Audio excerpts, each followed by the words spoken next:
quick reminder, each episode could contain some game spoilers, so please listen or watch with discretion. And now, your hosts for The Gamer's Advocate, Amkomnenos, Banana, and Legion. Enjoy the show.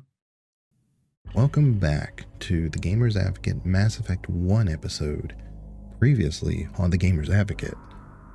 It's worth noting who this individual is and their strength, because they are outlandishly strong. And if you play that on, like you say, Insanity, you can take 2 or 3 attempts to even be able to start the fight.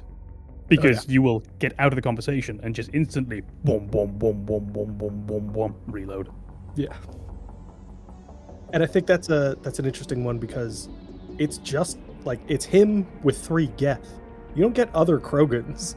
It's just one Krogan Battlemaster. And it's a problem. Yeah, absolutely.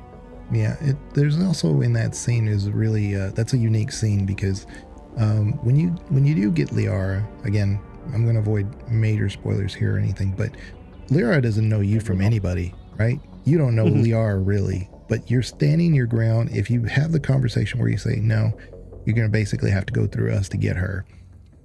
Liara actually makes a little look at you like, who is this? But at the same time, I'm not ungrateful.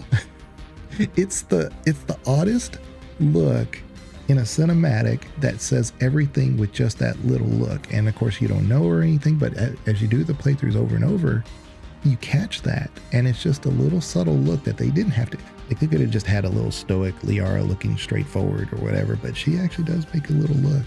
And it's just good storytelling. Surrender, or don't. That would be more fun. There a reason you're in my way? The same reason you're here. The Asari. Thanks for getting rid of those energy fields for us. Hand the doctor over. Whatever it is you want, you are not getting it from me. She'll stay with us, thanks. Not an option. Saren wants her, and he always gets what he wants. Kill him. Spare the Asari if you can. If not, doesn't matter. It genuinely feels like they wrote the story, and then they tried to experience that story themselves. Knowing the ending, they realized things that needed to be put in the beginning to make it make sense. Liara's character is that. Like, you meet Liara and she's young for an Asari. She's not young. She's the oldest character in your team, maybe with the exception of Rex. But when you meet her, she's young for an Asari, but she's not young. So for her to see that situation, to meet a complete stranger who is now risking their life to protect her, for someone her age, the appropriate reaction is, what does he want from me? Yes, I'm grateful that he's protecting me. He's not doing that out of the kindness of his heart. He wants something from me. So for her to have that look of, okay, what am I getting myself into? Like, yes, I'm not going to die right now. Is that enough right now? I think that's exactly what you were saying. It's excellent storytelling to include that minor little detail that makes the character more realistic. Yeah. I had mentioned Garrus before, but I forgot where we left off on that. But Garrus, like you said, like Com said, he's kind of like he's your ride or die. I mean, there's a system in Mass Effect, and that's where I was going to go next with this, that is the Paragon Renegade. And we can discuss all day whether it's good or bad or whatever, but it exists. And regardless of what you choose, all Renegade, all Paragon, he'll always be there. Shep is always his number one person in the galaxy. Whether you romance him or not, is romanceable. Not in 1. One thing that they found out actually in 1 is that nobody thought when they wrote it that people would want to romance Garrus. Why would they want to romance Garrus? And it was so heavily requested. Well, it's not until the scars that he really gets sexy. Yeah. Until then, he's cute. Yeah. And it is not a hot take. It's pretty widely considered, but those characters, the secondary characters for me, they are really the meat and potatoes of what Mass Effect actually is. Shepard, in and of themselves, is quite an interesting character. But the squad who are actually with you, that's really where the pure joy for me in this series comes from. But not to drift away too quickly, though, from what you raised, which is the Paragon and Renegade system throughout the games. I think ultimately all you're seeing there is a slightly clumsy attempt to reflect the nuance in every human and how they're going to react to certain situations. And they're just working the best that they can with what they've got. It's clumsy, it's awkward. The lack of gray area in between the two is a bit of a shame. I can't think of a better way they could have done it at the time. That's far enough. I'm on important business. This is an unscheduled arrival. I need your credentials. You first. We're the law here. Show some respect. I'm Captain Maiko Matsuo, Ilanis Risk Control Services. I'm a Spectre. My name is Shepard. Load of horse crap, ma'am. We will need to confirm that. Also, I must advise you that firearms are not permitted on Novaria. Sergeant Sterling, secure their weapons. Don't try it. Nobody takes my weapon. Charge and lock! We are authorized to use lethal force. You have to the count of 3 to surrender your weapons. 1, 2, 3. Captain Matsuo, stand down!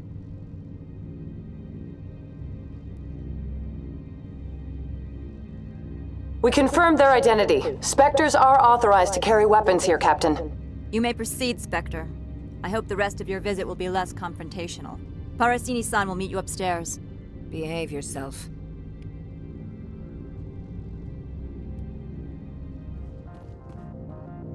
That's far enough. We're not here to cause problems. This is an unscheduled arrival. I need your credentials. You first. We're the law here. Show some respect. I'm Captain Maiko Matsuo, Ilanis Risk Control Services. I'm a Spectre. My name is Shepard. Load of horse crap, ma'am. We will need to confirm that. Also, I must advise you that firearms are not permitted on Novaria. Sergeant Sterling, secure their weapons. Don't try it. Let's not start a fight. Why not? Captain Matsuo, stand down! We confirmed their identity. Spectres are authorized to carry weapons here, Captain. You may proceed, Spectre. I hope the rest of your visit will be less confrontational. Parasini-san will meet you upstairs. Behave yourself. We see those as two opposite extremes. They're kind of presented that way. But when you make renegade choices in the Mass Effect games, they're not always that different from Paragon choices. It's kind of the tone of your decision that you're really controlling to say, oh, I'm going to be a Paragon, which means I'm going to basically focus on self-discipline and like hiding potentially my frustrations with this and just focus on the good of the group. Whereas a renegade might be giving into your emotions, and the action you choose to take doesn't change. It's just your reasons for it are really what you're focusing on. So when we see a Paragon playthrough, it's kind of like the person who follows all of the rules. And then when we see a renegade playthrough, it's the person who recognizes that sometimes following the rules isn't necessary and it's actually better to break them. But they're both heroes. Yeah, that's really it with Shepard. Shepard is a hero. There is a Shepard narrative. We don't have what we had in KOTOR. It's not Jedi versus Sith. It's not good versus bad. It's two different paths to walk down on the good road, if you will. It's two different paths on the high road. And that's why you're really not going to have this huge diversion between the two. And they might often come across very, very similar. Oftentimes they can be quite different. You can do some pretty bad things in using the Renegade actions. I'm thinking it's Mass Effect 2, but pushing that one merc out of the skyscraper. That's a pretty bad thing to do. On the other hand, you're killing a lot of them anyway with your gun, so I don't know at what point this suddenly became more evil than all the others. This is just Shepard breaking the rules. Maybe he should have taken that one hostage. Maybe he should have put that person in custody, but he shoved them out the window instead. You're still walking within this very closely defined parameter of Shepard is a hero. We're just deciding what kind of hero. I haven't heard from teams 4 or 5. Don't worry, my team's always ready to go. I don't know where he is. Not yet. Don't worry about it.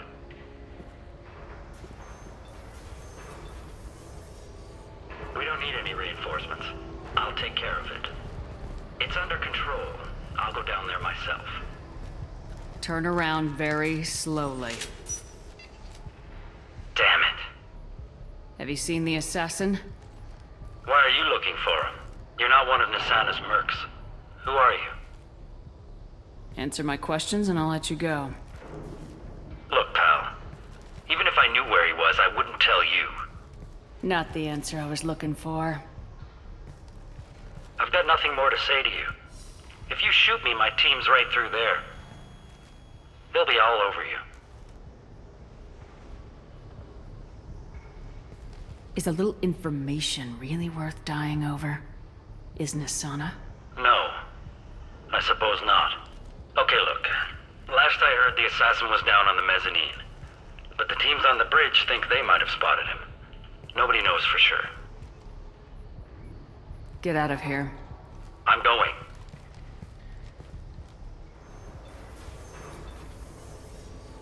We don't need any reinforcements. I'll take care of it. It's under control. I'll go down there myself. Turn around very slowly. Damn it. Have you seen the assassin? Why are you looking for him? You're not one of Nisana's mercs. Who are you? Answer my questions and I'll let you go. Look, pal. Even if I knew where he was, I wouldn't tell you. Not the answer I was looking for. I've got nothing more to say to you. If you shoot me, my team's right through there. They'll be all over you. What sound will you make when you hit the ground? Think you'll hear it before you die? Okay, look. Last I heard, the assassin was down on the mezzanine. But the teams on the bridge think they might have spotted him. Nobody knows for sure. Get out of here. I'm going.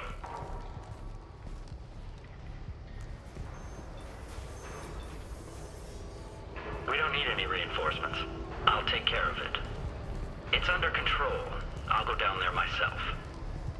Turn around very slowly. Damn it. Have you seen the assassin? Why are you looking for him? You're not one of Nisana's mercs.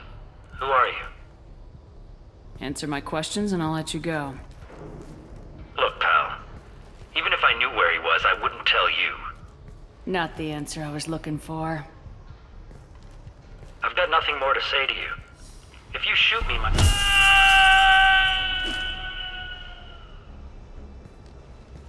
How about goodbye?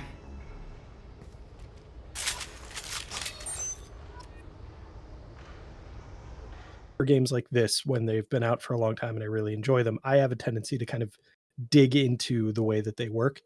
And one of the things that has kind of showcased or provided me with information on is that Garrus has his own Paragon Renegade score in Mass Effect 1. It's not presented to you in the game ever as that kind of system. I think there's 5 choices over the course of the game that guide him in one way or another. But that determines kind of who Garrus is moving forward into Mass Effect 2, whether or not he's the type of person to break the rules when it's necessary or follow the rules at all times. When you see them, you'll know them, because a lot of times, like right off the bat, he'll have an initial conversation and you can either say, I expect Shep is talking to him. Yeah, I expect anybody under my control that we do this. And that kind of gets him to start asking another question, something more related to like his time with at the Citadel when he was working there. And then he also has memories of when he was working with his father.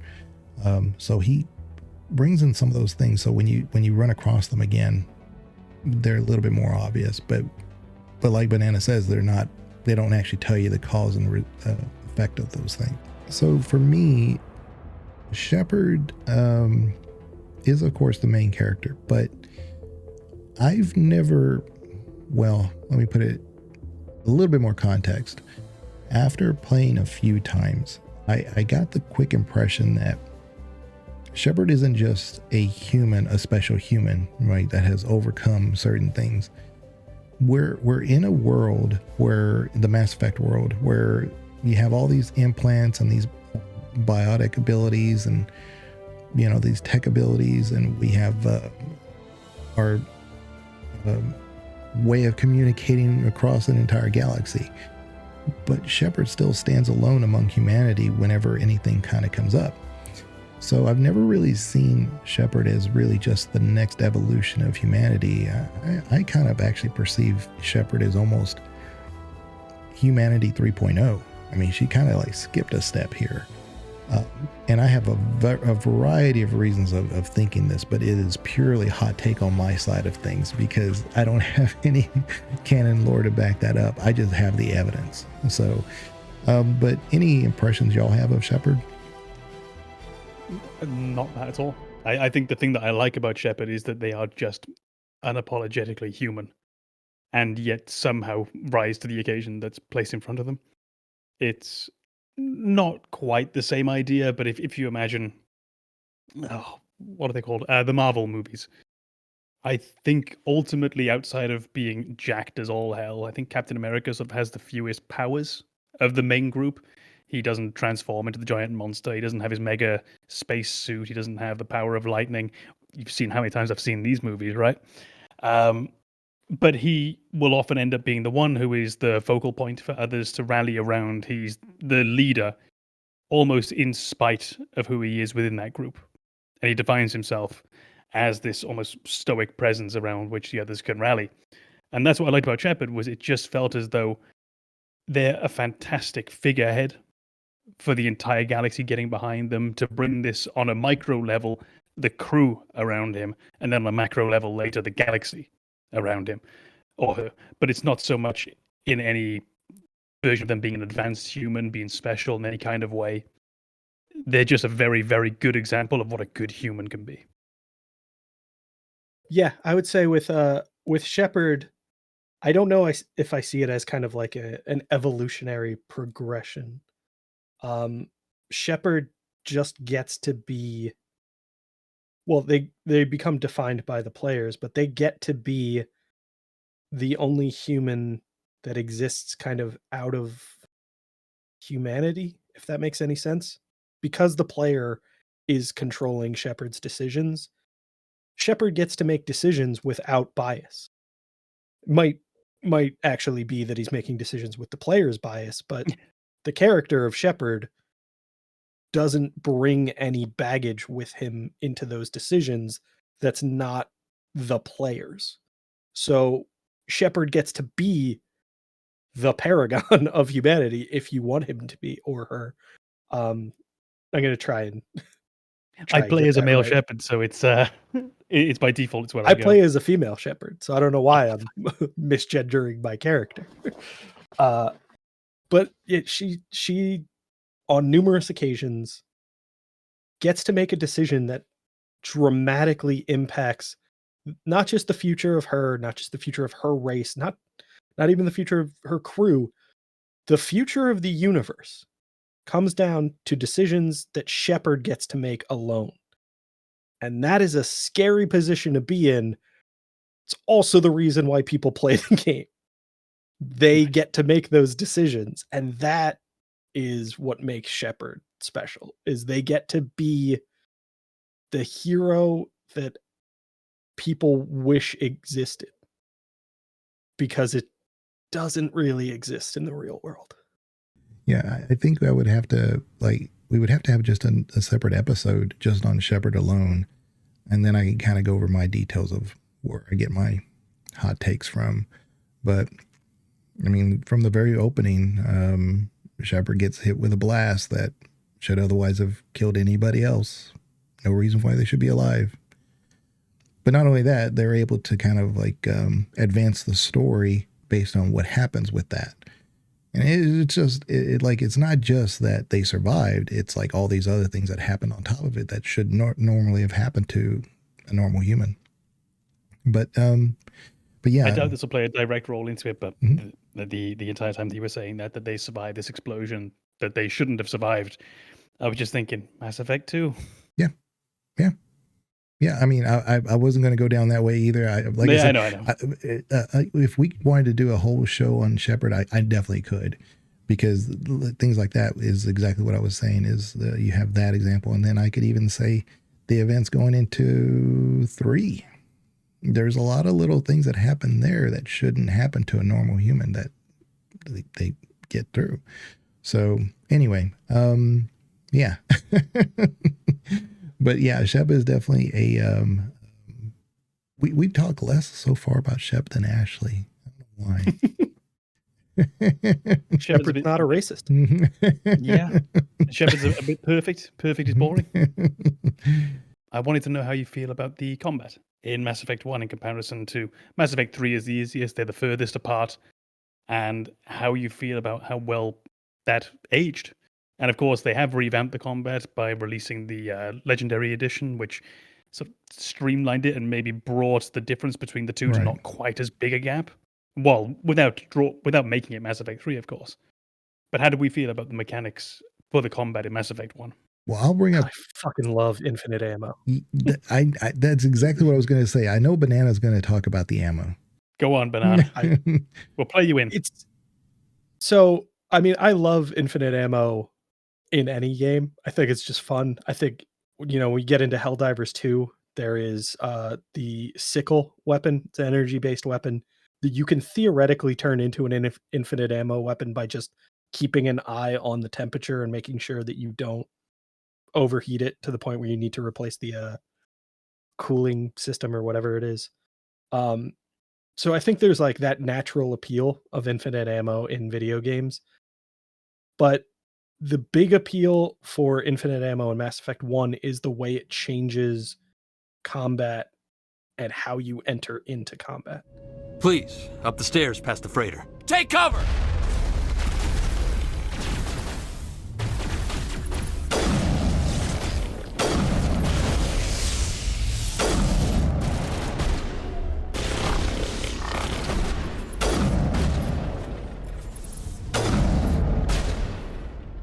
In Mass Effect 2 and 3, you take a sniper out, maybe get a few pot shots off, but you'll probably alert a group and they'll start attacking you. In Mass Effect 1, you take out a sniper rifle, you take out a few enemies, and then you hide. And those enemies just go back to whatever they were doing. And then you take out the sniper rifle again, and you take out a few more enemies, and then you just hide. It's a completely different style of combat than you'll find in 2 and 3. And I feel like they recognized that as an issue in Mass Effect 1 in the way that obviously infinite ammo is not continued in the other games, but even the way they build certain combat events in those other games. There are sequences in Mass Effect 2 that I remember specifically where hiding is not an option. Taking cover is. Hiding, not possible. They are always aware of where you are, and you need to adjust your strategy to kind of survive that encounter. Whereas in Mass Effect 1, it kind of felt like you could run away a bit more. And having infinite ammo meant running away was a good idea. In Mass Effect 2, it's more, I'm running away because I need to survive. But when we return to that combat, I'll be in the same position. I'll just be less panicky. That's actually really, really thoughtful. Which I didn't expect from you, obviously. Yeah. The first time for everything. I think you can often think of the combat, in my mind at least, in Mass Effect 2 and 3, it's a lot more relentless.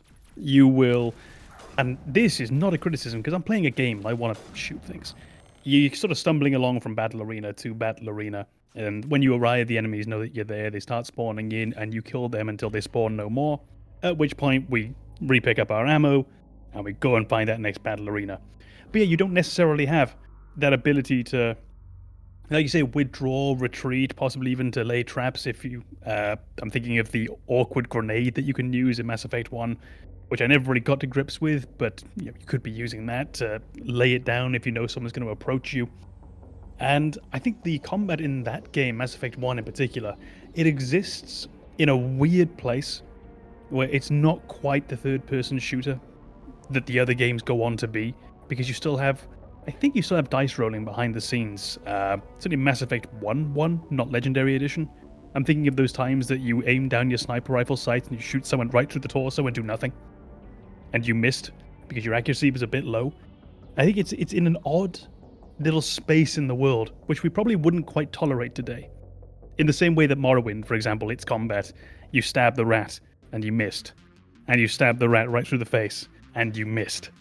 Just because your stat wasn't quite high enough. And I think it's got this bizarre time capsule-like feel to it. If you go and play Mass Effect 1, and the last time I played it wasn't Legendary Edition, it was Mass Effect 1. And it really feels like you're playing the year 2007. Yeah, the powers in 1 definitely play differently, especially in combat. So I have all my hotkeys laid out so I can like do those as much as it lets me, because early on, especially at the beginning level, the recharge rate is horrendous. I'm waiting forever to get things done. I have to really rely on my weaponry. But the powers that you get in 2 and 3 more or less hit the target that you want, as long as they're not behind an obvious cover or something. But in 1, it's almost like everything's an AoE. Like you have to, like, you see the target, you see the triangle, you aim at the triangle, but if the triangle moves, the power's going where that triangle was last done when you press the button, so they could step out of cover and just miss whatever you're trying to do to them. So it acts very differently than 2 and 3. I don't like it as much, but you can actually use it to your advantage in certain situations. So if you're like in a bunker area fighting some human enemies or something, and they're trying to hide behind the cover, you can actually aim your power, like override or whatever, behind them, and that splash will hit them from behind. So you can actually get them out of cover in that way. But it's this whole intricate system that's not in 2 or 3 at all. It's very specific to that person that you're trying to target when you're doing powers. So yeah, there's that. But I would say for me, I know all the arguments for the unlimited ammo. I don't have anything against the unlimited ammo. I like it. But once I started having to use clips, because I don't have a choice. I have to use clips in 2 and 3.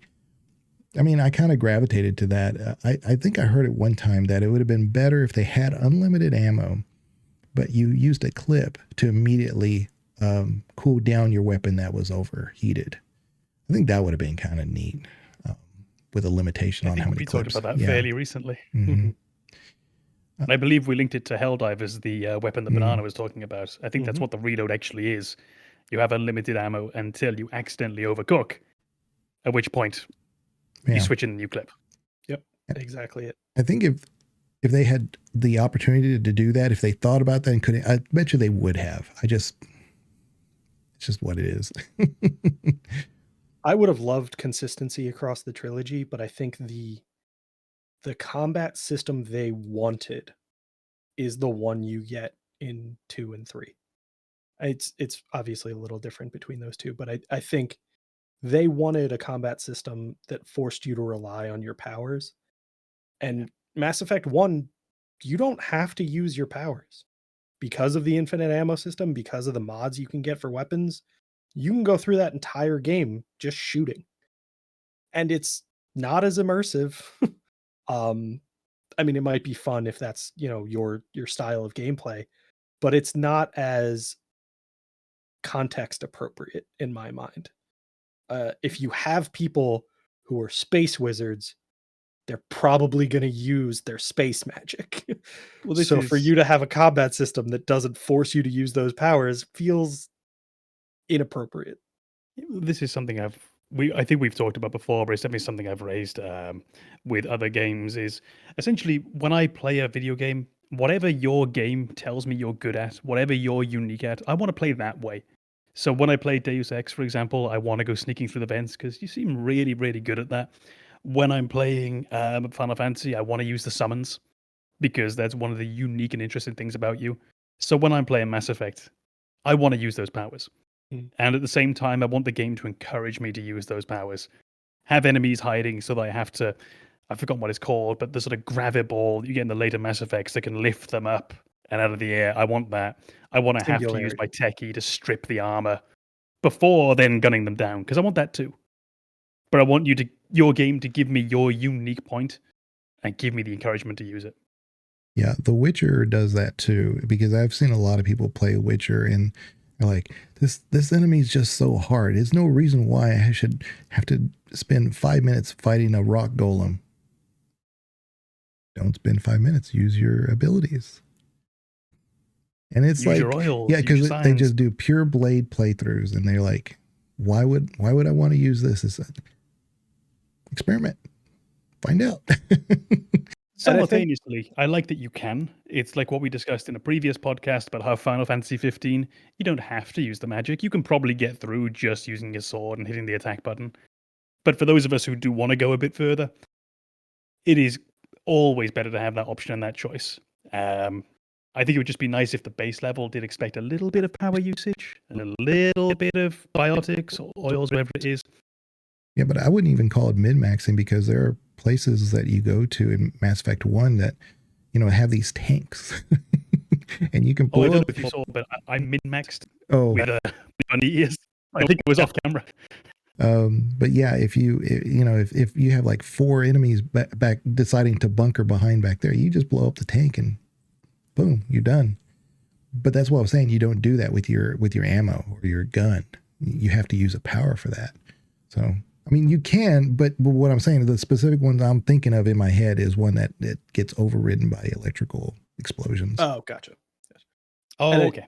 That was the other element of Mass Effect 1 that I think really changed the way combat worked. Was Mass Effect 1, you could mod your weapons with different add-ons and ammo types.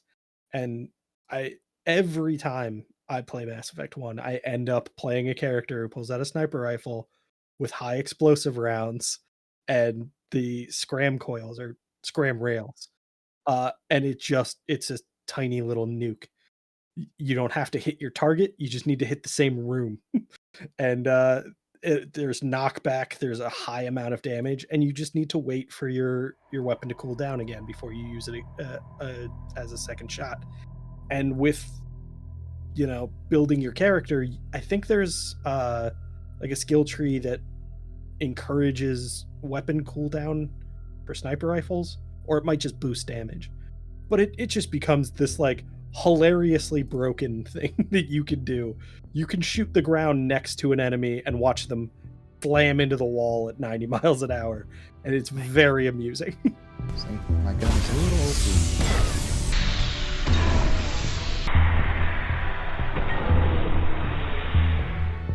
Mate, that is what I want, though. And it reminds me of this little thing that I heard. I think it was Julien Gollop, who is the principal designer for the XCOM series in the modern day. And I've got a horrible feeling I've just said the name of the wrong Julien. But either way, him. And when they were working Neither on of Marvel's, us are going to call you out on it because we don't know. the internet will. Yeah. I also really Frenched up his name as well. It's probably Julian, now I think about it. But It's Jeff. Julien. His name is Jeff.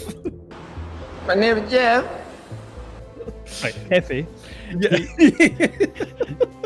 In designing Marvel's Midnight Suns, which is essentially XCOM, but you play as the Marvel superheroes, apparently there was this discussion going on during the design. So to do your attacks, you draw a card, and you will have 5 cards in your deck, and one of them is Spider-Man punches enemy, one of them is Thor punches enemy, one of them is Thor calls down lightning. And apparently the perspective he had, because it's a superhero game, was we never want to say, no, that power is too powerful. If the designer has an idea that involves calling down this gigantic, essentially calling down Zeus from the clouds to come down and individually step on the face of every enemy while Thor is simultaneously crotch smashing them with the hammer, we're going to do that. Because these are superheroes and we want you to feel like a superhero. And that moment in these games, when you get to that moment where you have your high impact ammo that you've leveled up so much that you haven't even got to hit someone anymore. I love it when you can get to that point in that game. Those old, and I mean this in the best word because European, janky games, like Euro jank is a real thing. That jankiness, I think, is a real point to adore. As soon as you can get just to gooning around with the game system like that, that's a big plus from me. And that's missing in 2 and 3. I don't think you can really do that.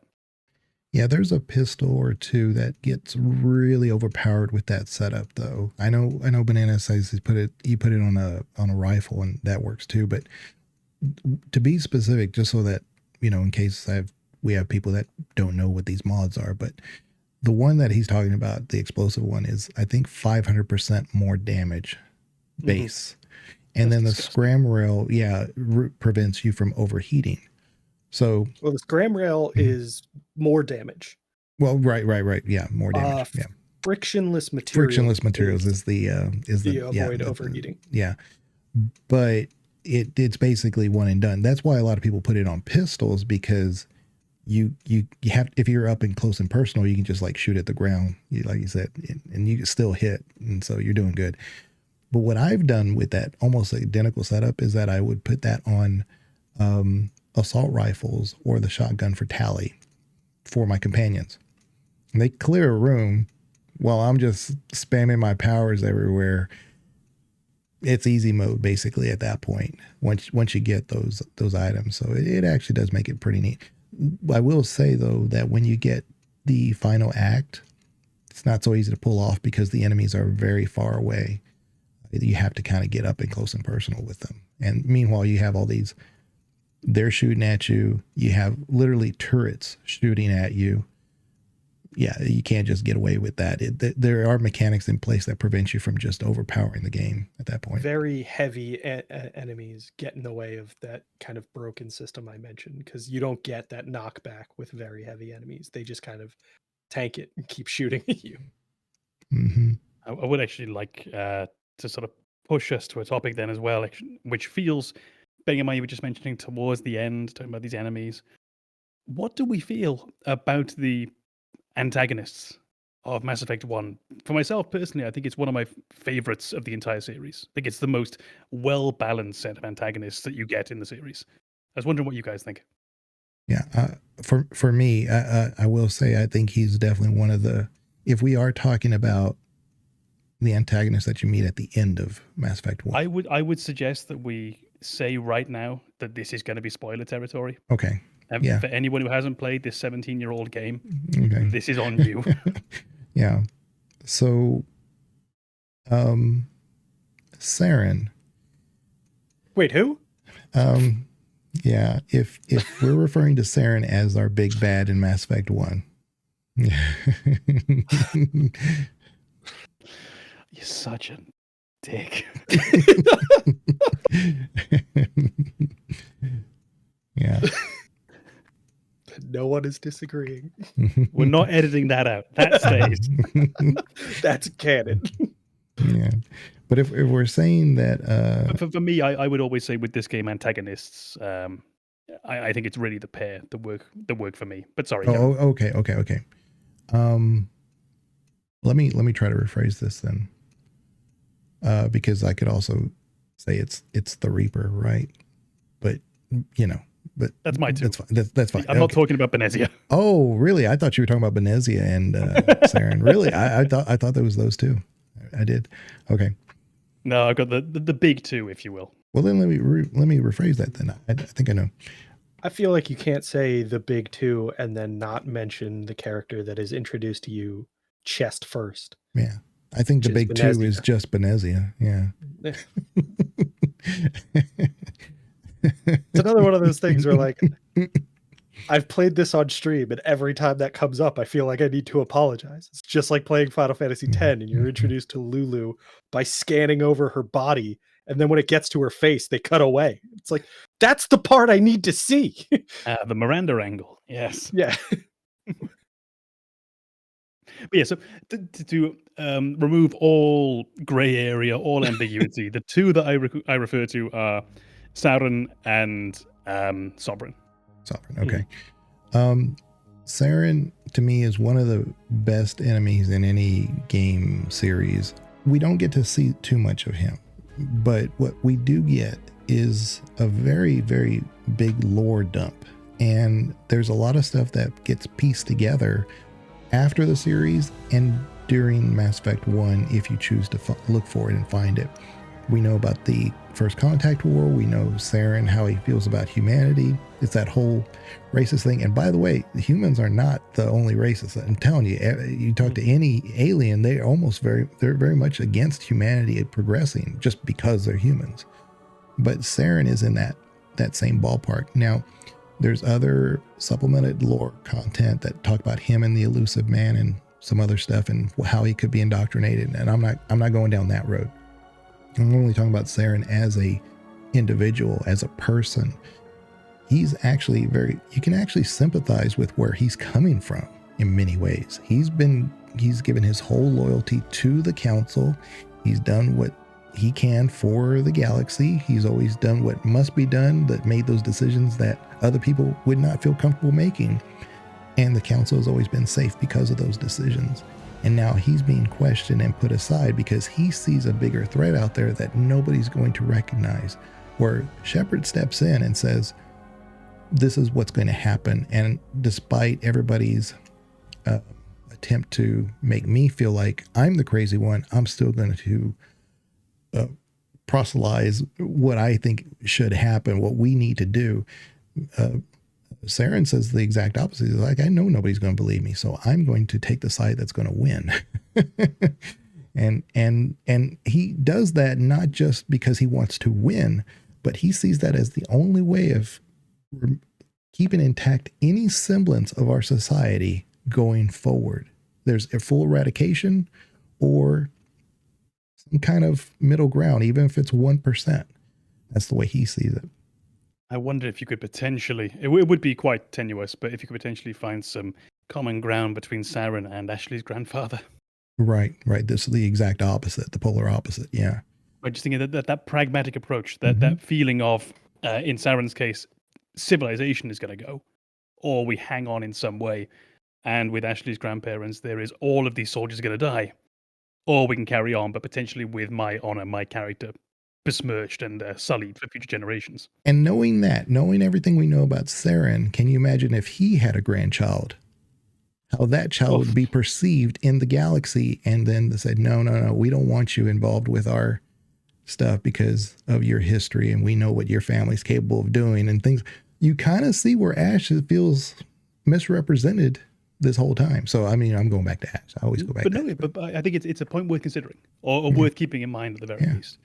Well, as far as Sovereign goes, that's another major interesting character, because you don't know this in Mass Effect 1 just yet. You just know he's a Reaper, right? But listen to the things he says. Look at how he says them.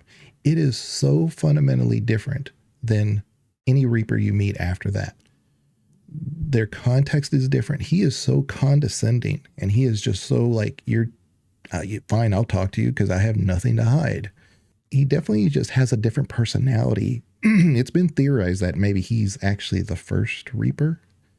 I don't think so. But again, I'm not going down that road. But what's important is that the story writing kind of took into account the different personalities of the Reapers. Mm-hmm. And I really think it's important to see not only what he says, but how he says it. I get the feeling something bad is about to happen. You are not Sauron. What is that? Some kind of VI interface? Rudimentary creatures of blood and flesh. You touch my mind, fumbling in ignorance, incapable of understanding. I don't think this is a VI. There is a realm of existence so far beyond your own, you cannot even imagine it. I am beyond your comprehension. I and Sovereign. Sovereign isn't just some Reaper ship Saren found. It's an actual Reaper. Reaper, a label created by the Protheans to give voice to their destruction. In the end, what they chose to call us is irrelevant. We simply are. The Protheans vanished 50,000 years ago. You could not have been there. It's impossible. Organic life is nothing but a genetic mutation. An accident. Your lives are measured in years and decades. You wither and die. We are eternal, the pinnacle of evolution and existence. Before us, you are nothing. Your extinction is inevitable. We are the end of everything. There is an entire galaxy of races united and ready to face you. Confidence born of ignorance. The cycle cannot be broken. Cycle? What cycle? The pattern has repeated itself more times than you can fathom. Organic civilizations rise, evolve, advance, and at the apex of their glory, they are extinguished. The Protheans were not the first. They did not create the Citadel. They did not forge the mass relays. They merely found them. The legacy of my kind. Why would you construct the mass relays, then leave them for someone else to find? Your civilization is based on the technology of the mass relays. Our technology. By using it, your society develops along the paths we desire. We impose order on the chaos of organic evolution. You exist because we allow it, and you will end because we demand it. They are harvesting us, letting us advance to the level they need, then wiping us out. What do you want from us? Slaves? Resources? My kind transcends your very understanding. We are each a nation, independent, free of all weakness. You cannot even grasp the nature of our existence. Where did you come from? Who built you? We have no beginning. We have no end. We are infinite. Millions of years after your civilization has been eradicated and forgotten, we will endure. Where are the rest of the Reapers? Are you the last of your kind? We are Legion. The time of our return is coming. Our numbers will darken the sky of every world. You cannot escape your doom. You're not even alive. Not really. You're just a machine, and machines can be broken. Your words are as empty as your future. I am the vanguard of your destruction. This exchange is over.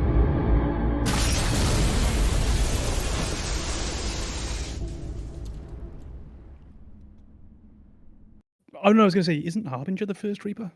Like, just with the name as well? That's what I think. Yeah. So sorry, that was the tiny thing I just wanted to... When you initially phrased the question, as far as like antagonists in Mass Effect 1 versus other entries in the series, my immediate reaction was not to lock onto the two major antagonists in Saren and Sovereign, but the variety that are presented to you in Mass Effect 1 as opposed to what feels like a much smaller collection of enemies in Mass Effect 2 and 3. In Mass Effect 1, you fight everyone. You fight, obviously, other races. You fight the Geth. You fight Saren. You fight Sovereign. Maybe not through gameplay, but you fight Sovereign. And then as you progress through the story, it feels like you're getting more and more kind of laser focused on fighting the Reapers. And everything is tied to fighting the Reapers. In Mass Effect 1, you're fighting everybody. You're very much a soldier who's promoted to this position of Spectre, and you're expected to bring order to the universe as defined by the Council. So the universe that the Council holds sway over. you're kind of the police force for them. You go around, you figure out what's going on and what needs to be done, and you do it.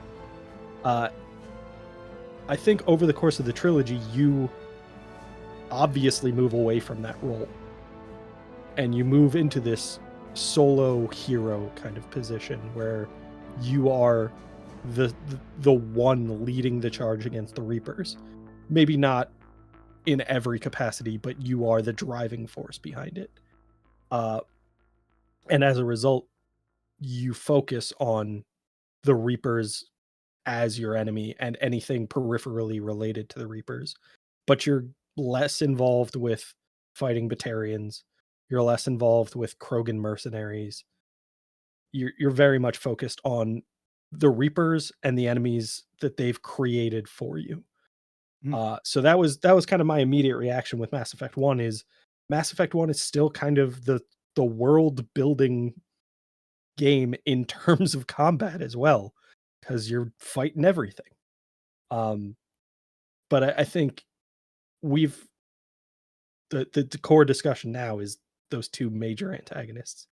It reminded me of two different games, actually, when you were discussing that. One would be, I would see common ground there between, and it makes sense based on the studio, between Mass Effect 1 and Baldur's Gate 1 in particular, where as you begin that game, you don't really get the impression that this Saravok person is your antagonist. You do get big moments with Saravok at the very, very beginning, for example, upon leaving Candlekeep. But there's a long time that moves on and you almost forget you're dealing with this character. You just want to go and deal with these small issues as they arise. I'm thinking of heading to the Nashkel mines in particular. When I was playing, I almost forgot that this big bad was around. I just wanted to go and fix this problem with the swords. And all of a sudden, my antagonist was kobolds for a while. And the other thing that it reminded me of was Final Fantasy VII, because everything does. I think it's Freudian at this point. Sephiroth is not seen that often throughout that game.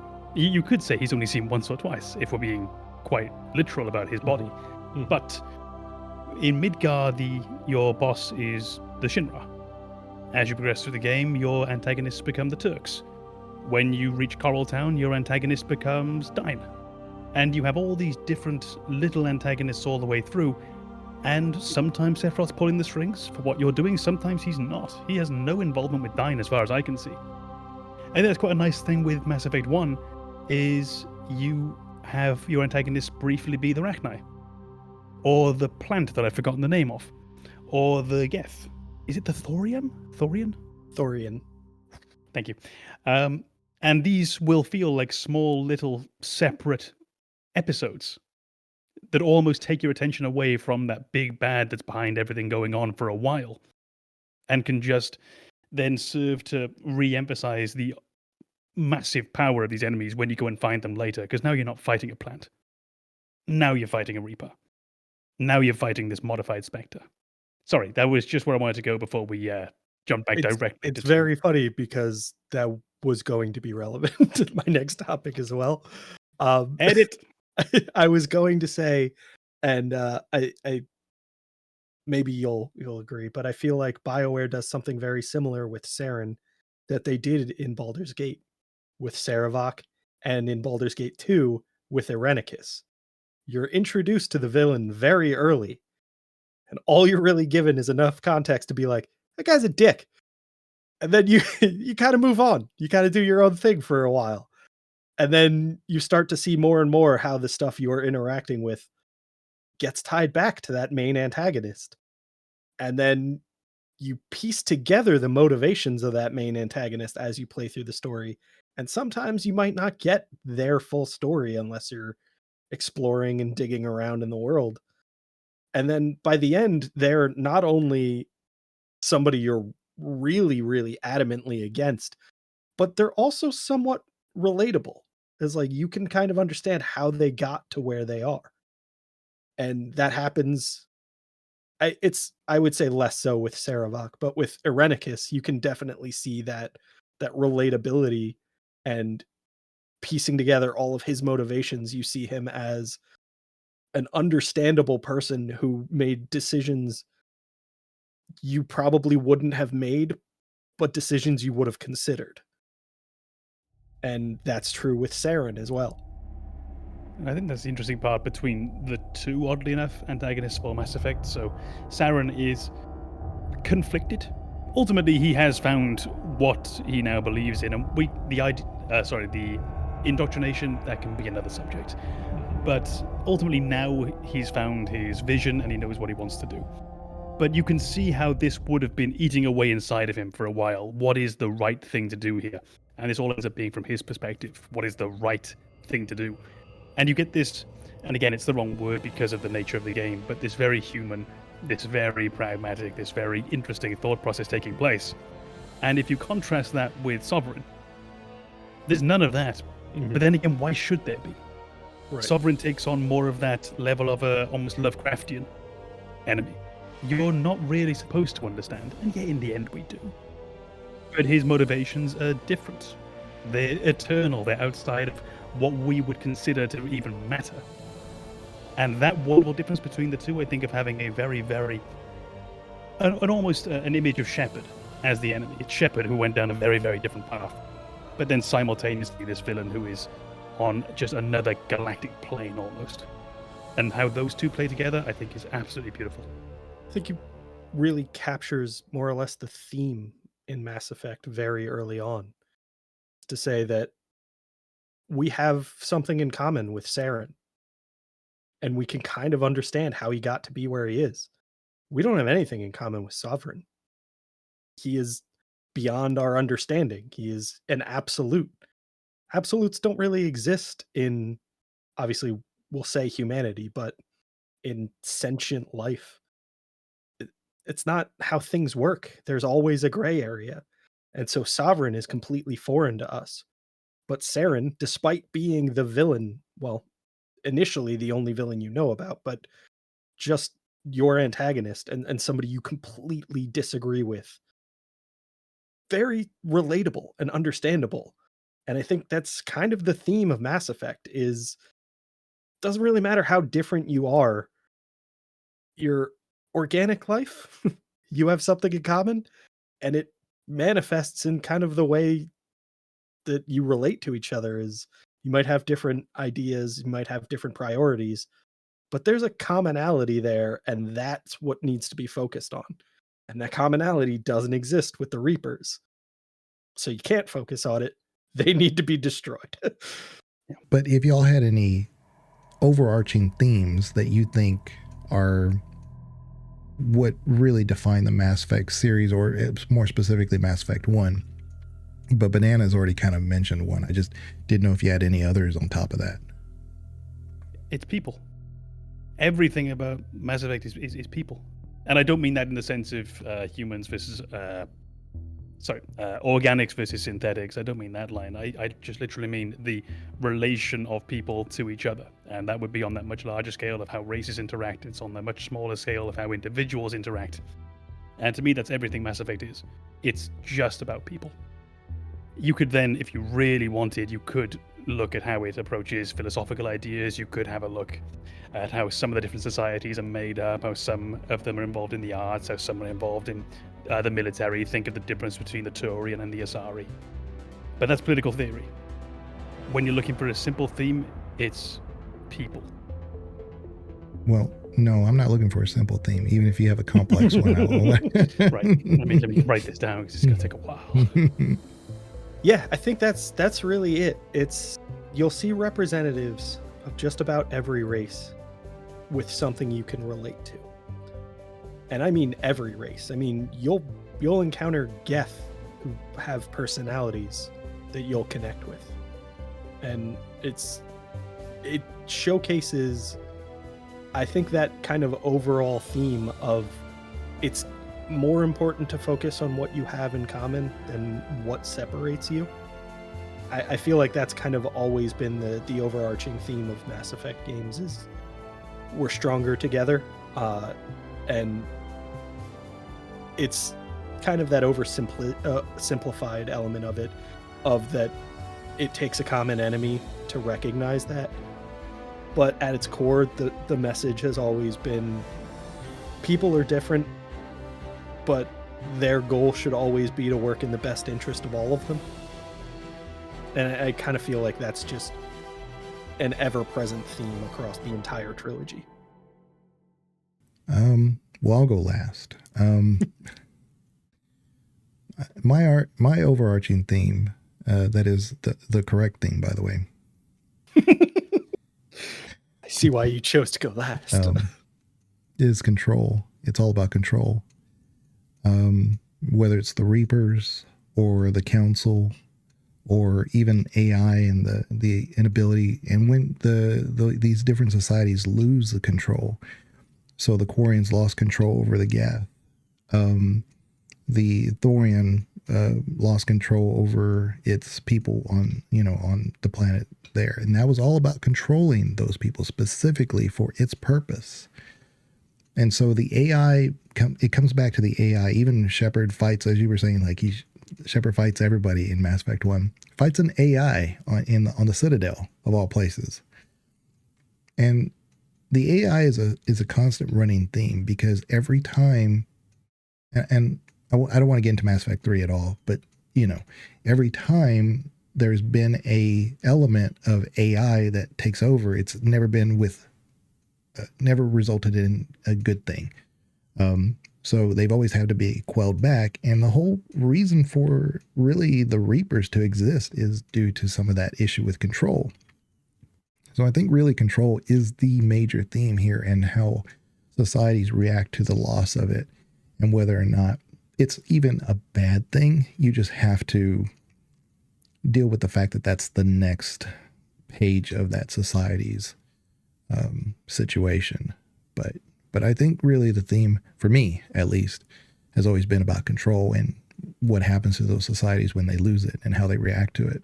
And I think Shepard's the one who says, we're going to deal with it and fix it. And I think they end up being the only successful one who does.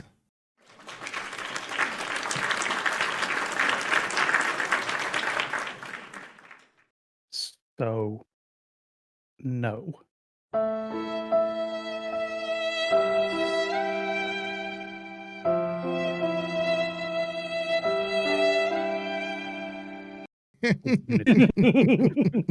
But no, I think that's perfectly viable. I wanted to ask one last little point as well, and this would be a brief one. And it's just, we've talked about Mass Effect now for this amount of time. Is there anything you don't like? Just a brief point. Anything you don't like? I can even quickly go first, give you an example.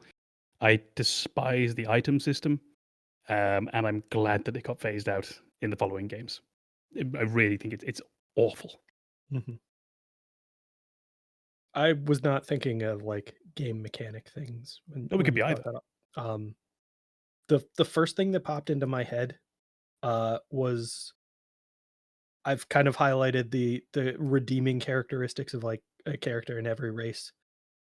There's not really one for Batarians. There's not a character I can think of who's a Batarian that's likable. And it's a minor thing, but I think it would have been nice to throw something like that in there. There is Not one for the guy. Vulture, I don't think. Yeah. Well, the Vorcha is a different story, but with the Batarian, there is the one guy that you can face at the end of the DLC that you say, look, I want to like save everybody, but I want you guys gone. And then he'll leave. You can negotiate with him. So I know that guy. I don't think that's a positive reflection. I think that's a Batarian in the face of overwhelming force. That's somebody who's seen you destroy everything they have worked for on that asteroid. And he just makes that decision like, do I want to die or do I want to leave? And he chooses to leave. That's where as you said, that reminds me just a tiny bit when you said that's not really a defense. It's a bit like what I was saying with Ashley earlier, where when you pull rank on her after she questions the presence of the Turians and the Krogan on board, it's at what point is she actually making a positive decision here? And at what point is she just saying, well, that's the way the hierarchy here goes, so I'd better shut up. Closest you get is Mass Effect 2. In the quarantine, you encounter a Batarian who needs your help. You choose to help him. You kind of end your interaction with him there, but it's like you give him a positive idea of human beings and what they do. and then you kind of part ways. And I think that's like a healthy way of interacting with them, but I don't think you see that play out beyond that interaction. Well, I mean, for context, of course, humanity and the Batarians are fighting over the same space. Mm-hmm. And so when the council's siding with humanity and not the Batarians are just always going to be hostile no matter what. So it's just the way it is. So maybe we're the wrong person to go and find a positive reaction with a Batarian. Right. Yeah. Yeah. Yeah, that's why they side with the Vorcha so much, because the Vorcha just want to stir things up. They don't care. Yeah. So. And what about you, Legion? Is there a brief thing you don't like in Mass Effect 1 in particular? So I don't like how Liara is considered the canon romance, I guess, for that, which I do believe she is. I mean, I have nothing against that. That's too bad. She is. Yeah, she is. But I don't like how it's very straight lined for that, especially since there's not very many romance options in that game, in Mass Effect 1. Yeah. But Liara comes on pretty strong for no reason right away. And I don't know, but I have some certain theories, but that could be a whole podcast to its own about just the Asari. I have like notes on top of notes about the Asari.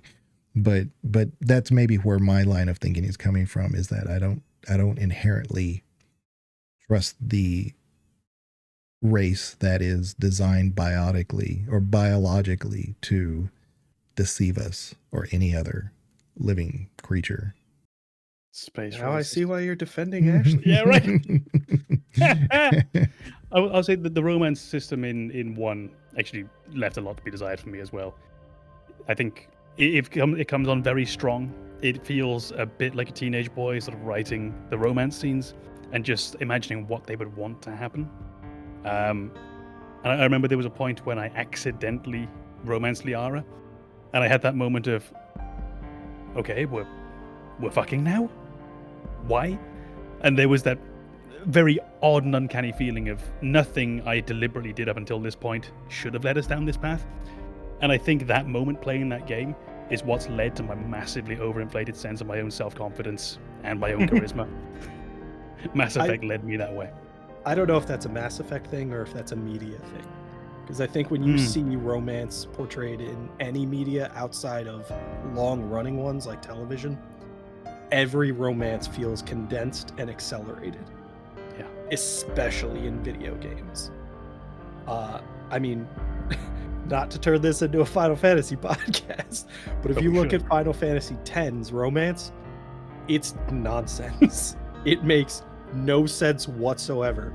It's very much that Romeo and Juliet, two teenagers who fell in love because they have no context. It's just raging hormones overwhelmingly. That's bizarrely perfect, though. Yeah, and with Caden too, I mean, if you give him a little bit of an inch, if you start romancing him a little bit, you can't make him stop. And a nuke will make him stop, but... Yeah, where are you going to find one of the... Yeah, right. Stalker Caden is not just a meme. That is very real. Yeah. Caden. Well, there's a reason I never choose Caden. Wish.com Karth is what he is. I did like how we came very, very close just now to the last line of today's podcast just being Caden. Why couldn't they have taken Caden instead of Jenkins? Jenkins' romance would have been so much better. Oh, man. To the mods. All right. Well, we'll leave it right there. And of course, we will probably pick up this topic or something similar for another episode. But for now, if you like the video, like it, subscribe, and comments. Comments are greatly appreciated, and they definitely help the algorithm. So leave us some comments about things that you liked about Mass Effect or hated about Mass Effect. Anyway, we'll see y'all later. Take care.